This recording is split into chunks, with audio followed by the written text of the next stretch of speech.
everyone. Welcome to the Ashley Barlow Company podcast. I'm Ashley Barlow, your host. If you are a parent, a teacher, or someone who works at a school, or you're a community member, a volunteer, or a staff member at an organization that supports people with special education plans, a coach, a tutor, or even a grandparent, you're in the right place. Sit back with an ice cold glass of lemonade, put on your walking shoes and grab some headphones, roll down the windows and cruise. Ready, set, go. Educate, advocate, collaborate. Welcome back to another episode of Special Education Advocacy with Ashley Barlow. I'm Ashley Barlow, and I'm so happy you're here. And I am so happy to introduce to you one of my favorite people in the Down syndrome community, one of my favorite people altogether. Traci Brewer is joining us. Hi, friend. Hi, how are you? What an introduction. Well, you really are. You really are, Thank Traci. you. Thank you. It's mutual. Yes. So Traci and I met at the organization where Traci is the executive director, the Down Syndrome Association of Central Kentucky, which services Lexington, Greater Lexington, Kentucky, and pretty far into Eastern Kentucky, right, Traci? Yeah, well, we're Central and Eastern Kentucky. Wherever there's a gap and there's not a Down syndrome organization, we fill it. Yeah. If you're in Kentucky, Traci's your girl. Well, there's others, but yeah, we serve a big portion of it. Yeah. I love it. And so Traci, so DSAC invited me to come speak, and I talked to Traci a couple times on the phone, and we met, and I think I probably stayed an extra 3 hours because we probably got to talking, and the rest is history. So now we're friends. And Traci, what I'm going to do is I'm going to have you introduce yourself to my audience with a little more content than me just gushing with love. Okay, so I can just tell by all the nice things you're saying that you're still getting the check my husband sends you every month to be my friend. Yes. Right? Yes. Great. All right, way to go. It's true. We met through you coming to speak at DSAC, and there's just some people that it's just like, oh, we think alike. We click. And so you were gracious enough as I was, learning, and we're all constantly learning, right? And so I would have questions, and you were, I like your line, let me be your tour guide. I can give you a tour. And so, but that was usually enough to say, okay, I get it. Now I can go and dive in a little bit deeper. And then that led to, you introduced me to COPA, which you refer to a lot on your podcast. And then I ended up taking their SEAT 2 training, which is a special ed law class.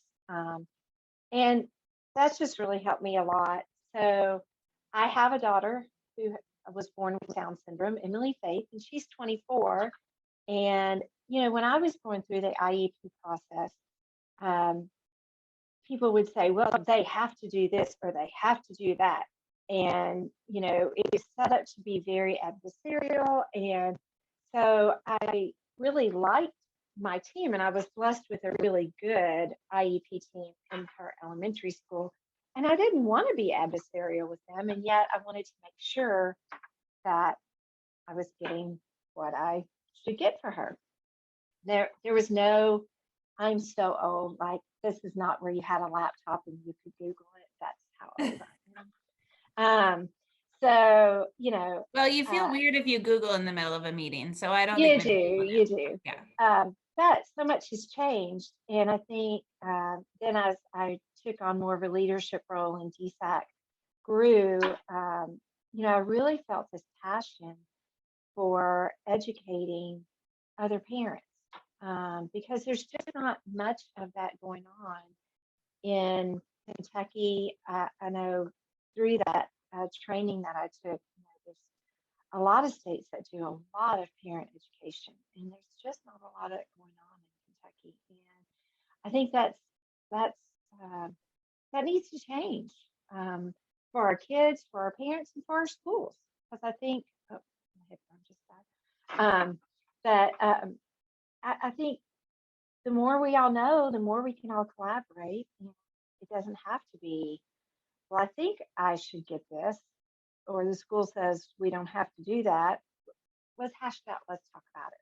So, Yeah. And that's, so much of where you and I align, and so much of what we talk about when we aren't talking about bourbon and ice cream and, and wine. hey, we're going to have to stop for a minute. I'm sorry. My headphones are dying. I'm sorry. Oh, okay. That's okay. So sorry.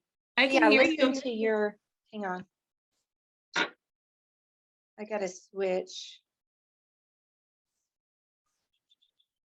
Let me get out of this.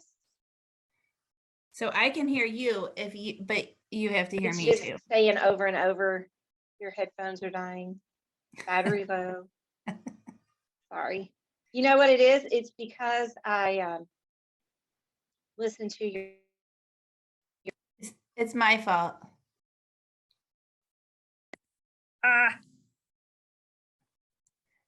They were like, Here we go. fuzzy. They were, it's not bad, but they were fuzzy. So they're not, so it's fine without them. Better without them. Good. Okay. Okay, perfect. Good. Okay. Okay. I have a better pair at home, but these were, I got at the office. Okay. Okay. All right. So I put my arms out like this because it makes it easier for Rachel to see where to do it. Okay. That's funny. That's good. That's good to know. Okay.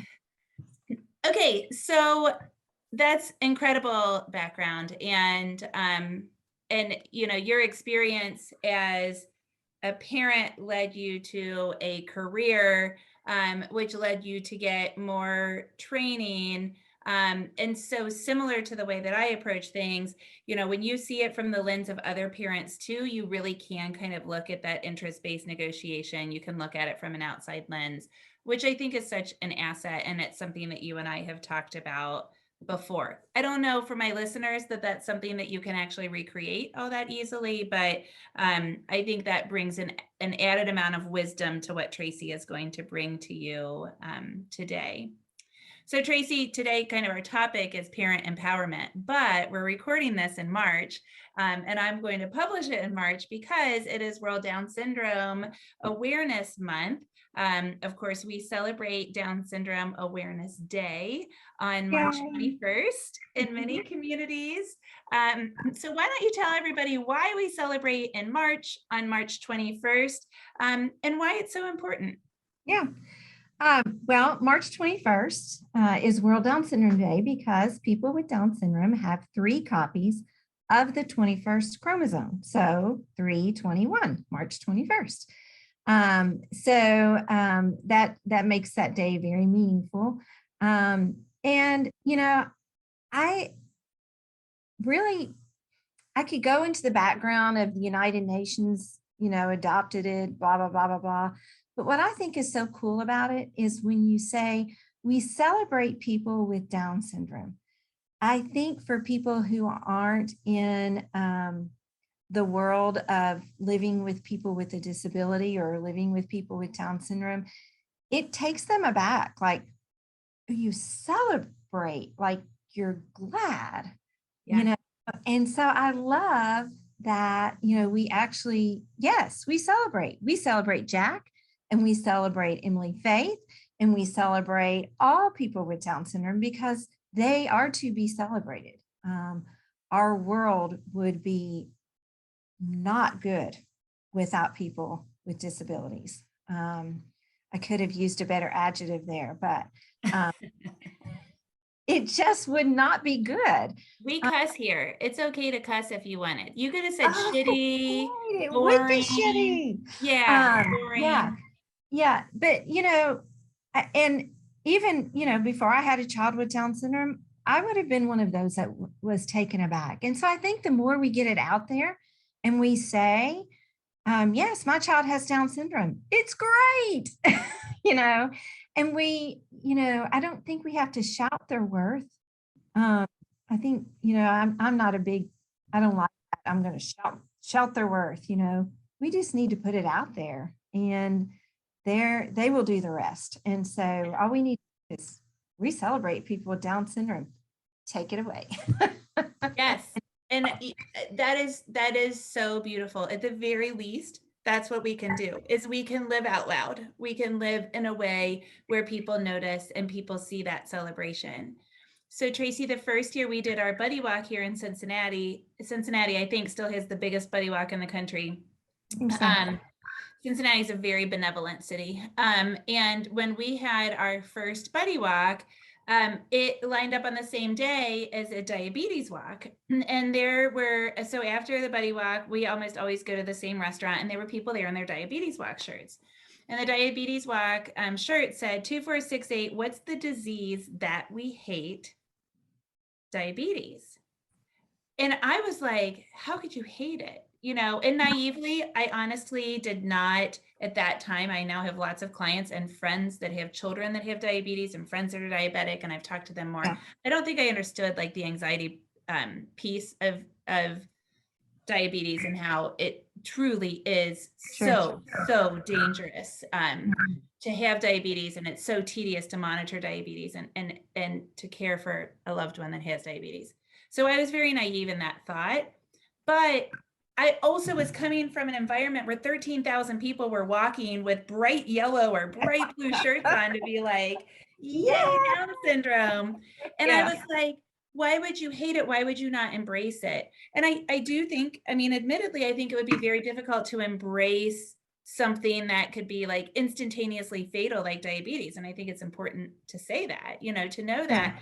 But at the same time, Down syndrome in and of itself is not instantaneously fatal. It isn't, there is nothing that is not worth celebrating. And the thing for me is I get to learn so much because I have Jack.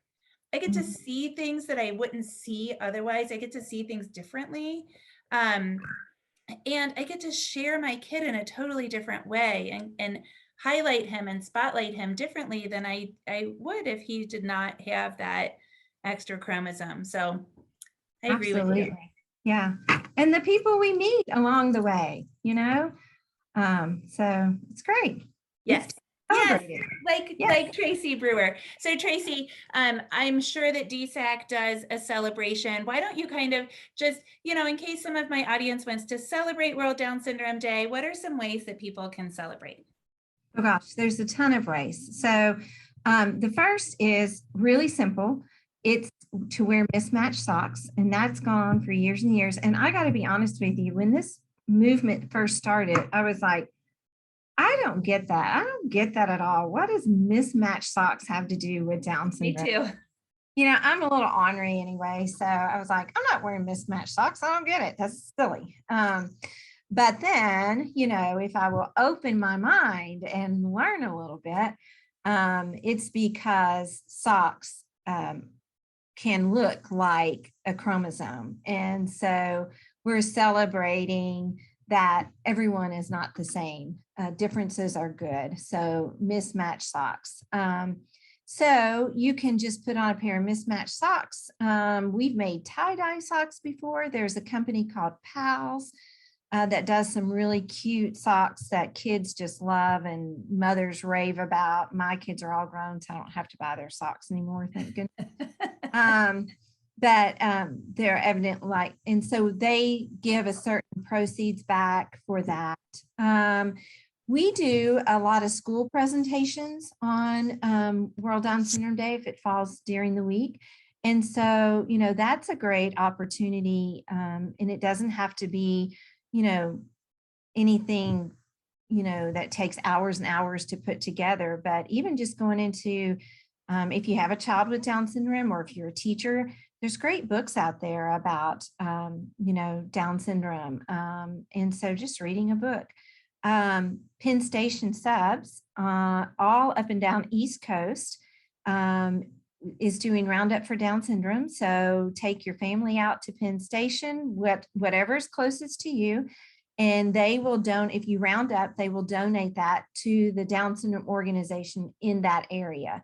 So, if you're on the East Coast, eat at Penn Station before March 21st, round up for Down syndrome, and you'll be helping a Down syndrome organization. Can I toot the horn of the DSAGC again? Yes. Penn Station is headquartered in Cincinnati, and we piloted that program with our local organization, and then they took it everywhere else. So They pretty did. proud of that. Yeah. Yes, and we are very thankful for that. We took on Tuesday nights, we usually have a Zoom call with our college age students and above. And so we ditched the Zoom call last night and we actually went to Penn Station, and it was the first time we'd, gotten together since the pandemic. And we had so much fun, and it was great because, we were there, but the people before us and the people after us, it's like, would you like to round up for Down syndrome? And they were like, sure, and I think that's because we were there, but of course I had my executive director hat on and I was listening like, is everybody rounding up? And they were. Me too. Yeah. I did that when I go too. I'm like, what are they going to do? Are they going to round up? What are they doing? And they do. Yeah, but it's made hundreds of thousands of dollars for local Down syndrome associations. And I think, and it's a really great program. So yeah, go out and celebrate. I'll tell you, what we're doing is we are celebrating inclusion. Jack is at a middle school transition aged, and so we're finishing up in our elementary school, and he just has this wonderful group of buddies. He's had phenomenal educators. And so our board meeting happens to be on March 21st. So we have a gaggle of girls and boys that are leaving 5th grade that are going to wear their crazy socks. And I've invited all of Jack's teachers. And we're going to go celebrate inclusion at the board meeting. Jack and I are going to do a little 2-minute thing, or our family. And one of his friends is going to do a 2-minute thing. And then we're going to go get ice cream. Oh, that's great. That's what we're going to do. Okay, so Tracy, when you introduced yourself, you talked a little bit about your COPA training, your SEAT training, your experiential training, and just supporting families in your community through your role at the Down Syndrome Association in your area. And I think, kind of approaching it from all those different ways is super important. So, all of that, your experience over the years has really, I know, made you super passionate about parent empowerment, which is like the foundation of what we do here at Ashley Barlow Company. So why don't we start off by having you tell us why you think empowering parents to advocate for their children in special education is so, so important? Well, I think I've seen it over and over, and you've seen it over and over, but when a parent comes into a meeting and has a general idea of, it's huge to know the law inside and out, right? But if you know those things like meaningful participation and informed consent and prior written notice, just a few of those buzzwords, right? It changes the whole atmosphere of that meeting. And people sit up a little bit straighter and they're like, oh, and I'm not saying that schools are trying to get one over on anybody, but it's like anything else that you do. If you go in and you're informed, you're going to be treated with a higher level of respect. With anything you do in life, anything. Yeah. And the same is true when you go to that IEP meeting. And so, I think just knowing that builds a better team atmosphere. Like, okay, she's done her homework. We respect that.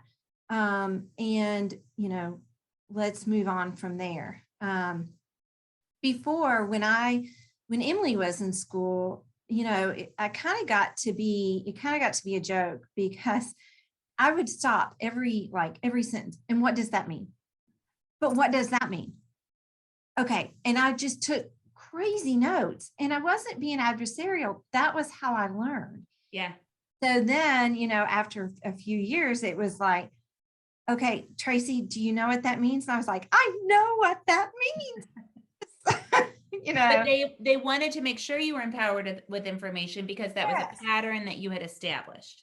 Right. And so I think when, you don't have to know all the answers. You don't have to take a special education, law class.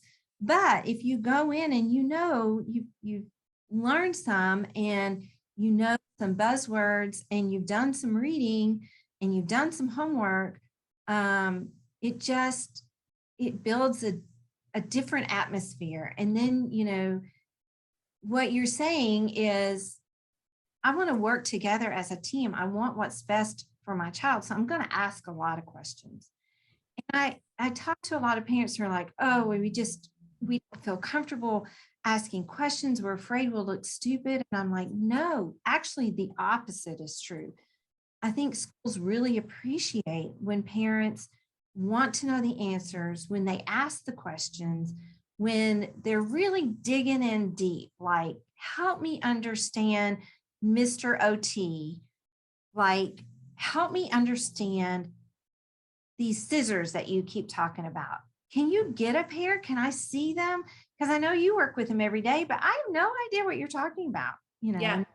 Oh my gosh, sure. Yeah, let me just run to my office and grab a pair and let me show you. And it's just like, suddenly we're on this same playing field, and the tension is broken in a lot of ways. So when you said it happens everywhere, it immediately made me think about when I was delivering Griffin,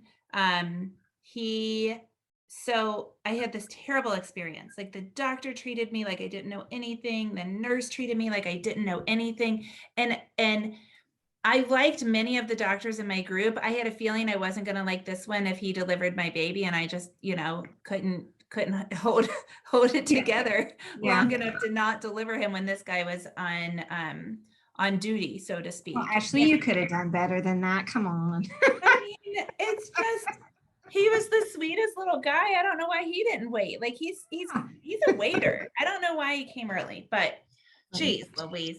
So, and when I went to find, it was such a terrible experience that when I went to find a different doctor, I found a guy, and he said, oh, the hospital where you deliver has 70% of their births are Medicaid, paid by Medicaid. Mm-hmm. And he said, it's a terrible stereotype, and it's something that we are really addressing here at our hospital. Where I delivered second, the statistics weren't that high. But he said, Ashley, it's terrible. They treated you like you were nothing, like you were an uninformed clinic delivery. And they shouldn't treat the clinic deliveries that way. They shouldn't treat people that way at all. Mm-hmm. And they also shouldn't have treated you that way when you were saying X, Y, and Z to advocate for yourself. Now, of course, I was in horrendous pain, and that was part of the problem. They wouldn't give me an epidural. And so my advocacy skills weren't working. My husband finally called my parents and said, can you come in and advocate for her? Because it was just terrible. Mm-hmm. And what you're saying, like, tie that experience into schools. You and I read so many, they're called conference summaries in Kentucky, but prior written notices, mm-hmm. That say, parents came in, we read the IEP, nobody had any questions, and we adjourned an hour and 15 minutes later. That is the status quo. And in order for you to be an informed parent, you are going to have to say what Tracy just said. Help me understand that. I don't understand that. You're going to have to go in with your binder that's organized so that they see that you know. You're going to have to go in. You are changing a stigma, really. You are changing the pattern that they're into so much of parents that are like, okay. Mm-hmm. And so you have a job to do, and you can do the job, right, Tracy? Absolutely. Yeah. I've never been to an IEP meeting before in my life. And, that is probably, we'll call it an endearing quality of mine, is that I ask questions. I'm not uncomfortable asking questions. Sometimes I probably should be uncomfortable when I ask questions, but I'm not. And so when I talk to parents, and I'm always, in my role at DSAC, I'm always happy to go to an IEP, and I always tell, never go to an IEP by yourself. Just don't do it. If you have to grab your neighbor and say, just come write notes. But I will tell parents, I'm glad to go with you, but you are the one who needs to speak up. You are the one who needs to say, help me understand that. And then, if something's going, side rail or off the rails, then, that's the time when, you have an advocate there with you to help with that. But just, the everyday questions and trying to get to know, you need to ask those, not your advocate. You are your child's advocate. And so we would never just send our child to soccer, to their first soccer game without going to the meeting and finding out what equipment do they need, who's their coach, who's going to be on their team, and I've never played soccer. What do I need to know about soccer? What is that big net thing over there? And why do they keep running back and forth? We're going to know that, right? Even if you've never played soccer, even if you don't know sports, you're going to do that because that's your job as parents. Yeah. So it's the same with an IEP. And I'll tell you a pet peeve of mine. I get it. I'm a mom I have 5 kids, and Emily has Down syndrome. And I know moms and dads get tired, and they get tired of advocating, and they feel like they're advocating at the doctor. They're advocating at the grocery store. They're advocating everywhere they go. You're trying to no, she can order her own food. I don't need to order it for her. So you're constantly advocating. And, we sometimes get this, and I'm really going off I the love rails. it. I love it. I would interrupt you if I didn't like it. Okay. But you would. But you sometimes, and I know we get tired, and sometimes we just need to vent. But, when I read posts and things like, I'm just so tired, or this is what it's like to be a mom of a kid with special needs. And it's not that it's not true, but you know what? You just got to get over it. Yeah. And you got to, keep putting one foot in front of the other. And of course, we have to take care of ourselves. But if you, as my grandmother from Eastern Kentucky would say, we're not going to waller in that. We're not going to waller like a pig in slop. We're not going to waller in that. Yes, you are a mother who has a child with special needs. Take a minute, take a big sigh, and move on. Pull up your big girl panties. That's right. And you've got to do that. And so saying, I'm shy, I don't really like to ask questions in an IEP. I bet if they were playing baseball, you would ask questions about baseball. I bet if you didn't like the ref's call, you would, find out why that call was made or be talking to somebody about it. And Tracy, soapbox here. But that's an important soapbox to be on, because sometimes I have to be tough on my clients like that. And there is truly a very extensive line of cases that say the parents had an opportunity and they did nothing, and therefore the parents lose. And so we not only have a right, but we actually have an obligation to advocate for our kids. So that's the long and short of it. That's what courts have said. But I also think there's an opportunity. I was raised with that kind of tough love that you just articulated. Mine is also Kentucky, kind of Southern, tough love. And though I also think sometimes we just have to refuel. We have to find a way to become inspired. We have to watch the movies. We have to read the books. We have to connect with the people. We have to go to the conferences, because Tracy and I are 2 of the most passionate, empowered women that I know, and passionate, empowered advocates as well. But we both go through phases where we're like, wah, wah, I don't think I have it in me anymore. Of course. And so, reading the books, my podcast episode last week was a result of me kind of tapping back into some of the heart behind advocacy, because you just get tired. And so somehow you have to find that advocacy. Tracy, so I like to give people the nuts and bolts, right? Like this is like the cloud of why. Mm-hmm. And to a large extent, we're probably preaching to the choir, because if people are listening here, Yes. then they're like, yes, I know I need to be involved. So the question is, what do people need to know in order to be effective advocates, in order to be empowered with information? I think you need to understand and we've kind of talked about this, but the important role that parents play, that yes, you are one member of that team. But what you have to say carries a lot of weight, and it should. I think, and you did not ask me to say this, but I love the parent advocacy lab that you've put together. And we, Did you just say I did not pay you to say that? You did not. No, I'm being very genuine here. You're right, but that was cute. I like that. I'm so thankful that you put that together, because it's been a springboard. And we purchased it, and I teach a class every year. And so we watch your video, and then we do a little bit of a deeper dive. And then I send, in addition to the stuff that you have, I send like Kentucky relative documents, like how do you file a state complaint? What does mediation look like? What's the IEP guidance document? And so what I tell them is, we're building your toolbox. So you always hope for the best, prepare for the worst. And you may not need this year, but there's going to be a rocky year somewhere. There is going to be a rocky year. And, so taking a course like that, if you're not in Kentucky, if you're somewhere else and you hear of any educational things to help you with that, do that. Get involved with your school. Get to know your principal. Go to the board meetings. Is there a special education advisory council? There should be at your school. Join it.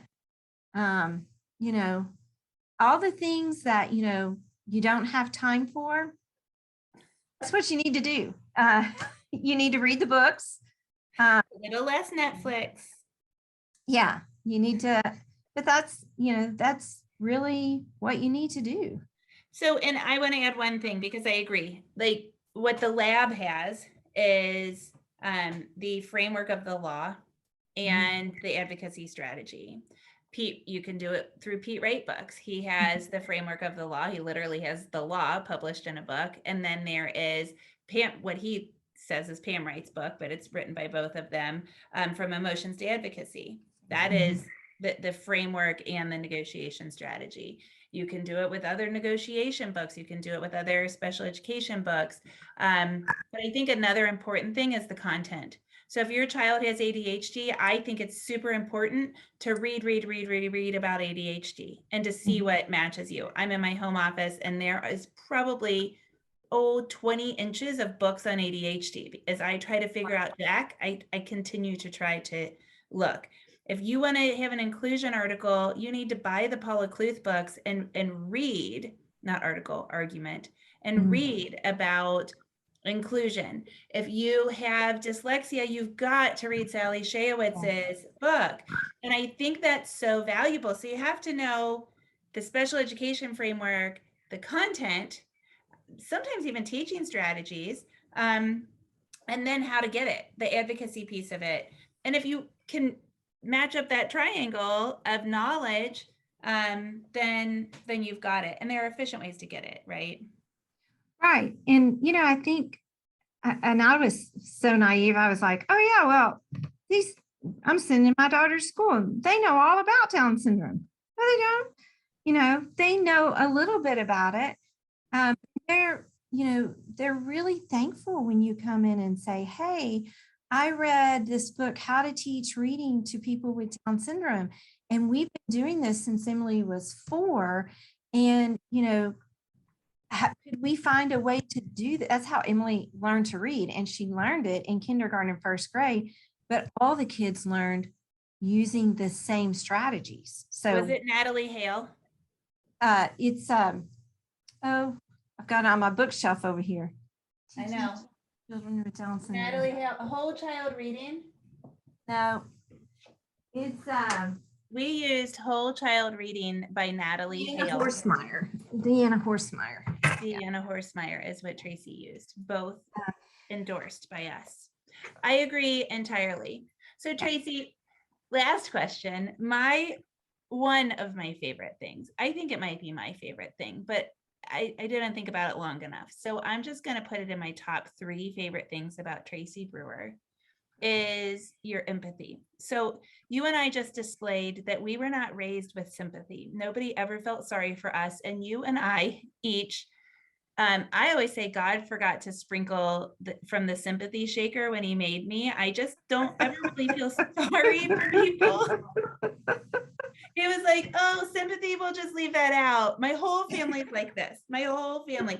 My grandmother raised 8 kids, and somebody would my uncle broke 2 arms, and she gave him toast that was cold by the time she got back to it, with a pat of butter and a cup of tea. That's what you got, no matter what your ailment was.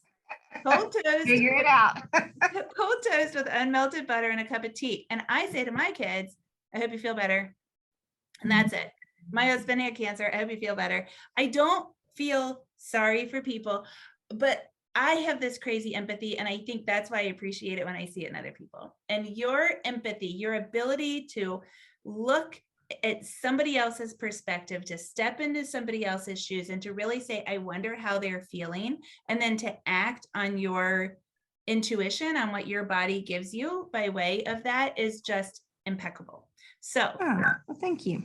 Well, you're very welcome. And what I would like, because that's not natural for some people, and maybe it isn't natural for you and it's just practiced, what can people do, or how can people shift their mindsets to be more empathetic? Because that's such an important tool at the advocacy table. I think a lot of that is just like you said, it comes from, tough love. And I've got 5 kids, and, I was not raised, very loving family, but there was no like, oh, honey, I'm so sorry. Well, did you take your medicine? Well, if you didn't take your medicine, you're not going to get better. What do you want from me? Don't you all feel sorry for my kids right now? But I think empathy is, you do have to look, and so often it's like you got to go into that IEP and you have to be adversarial. And it's like, you know what? I also have a daughter who's a teacher, a middle school teacher of all things, and she chose that age. And so I know, I see her perspective, and I see I've got 20 kids on an IEP in my social studies class, and how she worries about that. So if we go in and we automatically think, oh, those teachers, they're just trying to get through another IEP. I just don't think teachers get together and are like, you know what, let's find something to not give them in this IEP, right? So if we can put that empathy hat on and think, wow, they've had a long day. I've had a long day, but we're here and I appreciate that. And I'm going to give them the benefit of the doubt. And I'm going to appreciate where they're coming from today.